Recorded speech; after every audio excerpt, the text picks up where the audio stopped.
السلام علیکم۔ آپ کی خدمت میں حاضر ہوں ایک نظم کے حوالے سے۔ ساحر لدھیانوی کی ایک شہرہ آفاق نظم کبھی کبھی، ایک انتہائی خوبصورت نظم جو مجھے ذاتی طور پہ بے حد پسند ہے اور اتفاق سے یہ اے لیول اردو کے سیلیبس میں بھی ہے۔ اس نظم کو پتہ نہیں میں نے کتنی مرتبہ پڑھا، کتنی مرتبہ اس کے اوپر سوچا،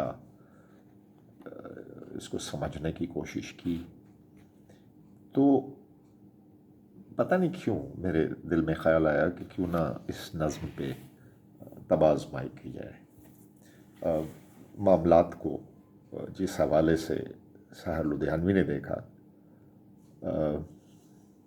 اس سے ذرا ہٹ کے اسے دیکھا جائے۔ بہت بڑا نام ساحر لدھیانوی، اور میں بالکل ایک حقیر سا انسان، ایک جرت کی ہے آپ کے سامنے پیش کیے دیتا ہوں، آپ خود دیکھ لیجئے میں نے کیا کیا ہے۔ شاعر کہتے ہیں اس نظم میں پہلا بند کہ کبھی کبھی میرے دل میں خیال آتا ہے کہ زندگی تیری زلفوں کی نرم چھاؤں میں گزرنے پاتی تو شاداب ہو بھی سکتی تھی۔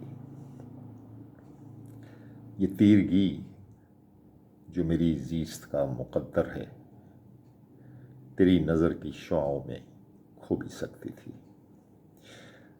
اب میں نے اس پہ طب آزمائی کی، اور وہ کچھ یوں ہے کہ کبھی کبھی میرے دل میں خیال آتا ہے کہ زندگی تیری زلفوں کی الجھنوں سے پرے گزرنے پاتی تو شاداب ہو بھی سکتی تھی، اور یہ تیرگی جو میری زیست میں ہے تیرے سبب تیرے بغیر اجالوں میں کھو بھی سکتی تھی۔ پھر شاعر کہتے ہیں عجب نہ تھا کہ میں بیگانہ علم ہو کر، عجب نہ تھا کہ میں بیگانہ علم ہو کر تیرے شباب کی رعنائیوں میں کھو رہتا۔ تیرا گداز بدن، تیری نیم باز آنکھیں، انہی حسین فسانوں میں وہ رہتا۔ میں نے جو جرت کی کہ عجب نہ تھا کہ تیرے حسن سے میں بچ پاتا، میں زندگی کی سبھی راحتوں میں کھو رہتا۔ تیرا گداز بدن، تیری نیم باز آنکھیں، میں ان کو بھول کے اپنا ہی کاش ہو رہتا۔ پھر شاعر کہتے ہیں کہ پکارتیں مجھے جب تلخیاں زمانے کی، تیرے لبوں سے حلاوت کے گھونٹ پی لیتا۔ پکارتیں مجھے جب تلخیاں زمانے کی، تیرے لبوں سے حلاوت کے گھونٹ پی لیتا۔ حیات چیختی پھرتی برہنہ سر، اور میں گھنیری زلفوں کے سائے میں چھپ کے جی لیتا۔ میری جرت، پکارتیں مجھے جب تلخیاں تیرے لب کی، میں بے خبر سا حلاوت کے گھونٹ پی لیتا۔ تو مجھ پہ تانوں کے طنزوں کے تیر برساتی، میں تار تار سماعت کے چاک سی لیتا۔ پھر آگے بڑھتے ہیں، اور یہاں سے ایک ٹرن آتا ہے اس نظم کے اندر، اور یہاں شاعر کہتے ہیں کہ مگر یہ ہو نہ سکا اور ابھی عالم ہے کہ تو نہیں، تیرا غم تیری جستجو بھی نہیں، گزر رہی ہے کچھ اس طرح زندگی جیسے اسے کسی کے سہارے کی آرزو بھی نہیں۔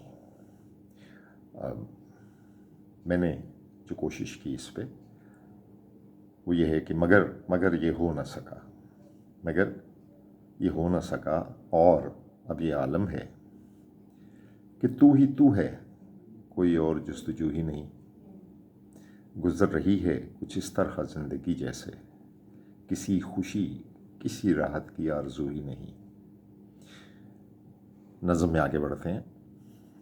شاعر کہتے ہیں، زمانے بھر کے دکھوں کو لگا چکا ہوں گلے، زمانے بھر کے دکھوں کو لگا چکا ہوں گلے، گزر رہا ہوں کچھ انجانی رہ گزاروں سے، محیب سائے میری سمت بڑھتے آتے ہیں، حیات و موت کے پرہول خارزاروں سے۔ میری کوشش اس سلسلے میں اذیتوں کی بلا کو لگا چکا ہوں گلے، خزاں نصیب ہوں کیا واسطہ بہاروں سے، محیب سائے میری سمت بڑھتے آتے ہیں، حیات و موت کے پرہول خارزاروں سے۔ اور نظم کا آخری بند شاعر کہتے ہیں، نہ کوئی زیادہ منزل نہ روشنی کا سراغ، بھٹک رہی ہے خلاؤں میں زندگی میری، نہ کوئی زیادہ منزل نہ روشنی کا سراغ، بھٹک رہی ہے خلاؤں میں زندگی میری، انہی خلاؤں میں رہ جاؤں گا کبھی کھو کر، انہی خلاؤں میں رہ جاؤں گا کبھی کھو کر، میں جانتا ہوں میری ہم نفس، مگر یوں ہی کبھی کبھی میرے دل میں خیال آتا ہے۔ اب میں نے جو اس نظم کو اختتام پذیر کیا جس بند پر، وہ کچھ یوں ہے کہ نہ کوئی دوست نہ ساتھی نہ ہم نوا کوئی، نہ کوئی دوست نہ ساتھی نہ ہم نوا کوئی، بھٹک رہا ہوں میں تنہائیوں کے صحرا میں، بھٹک رہا ہوں میں تنہائیوں کے صحرا میں، نہ پا سکوں گا کوئی لمحہ سکون کبھی، نہ پا سکوں گا کوئی لمحہ سکون کبھی، میں جانتا ہوں مقدر میں یہ لکھا ہے، مگر کبھی کبھی میرے دل میں خیال آتا ہے۔ بہت نوازش۔ سما خراشی کے لیے کچھ لوگوں کے لیے شاید یہ سما خراشی ہو، ان سے میں معذرت چاہتا ہوں۔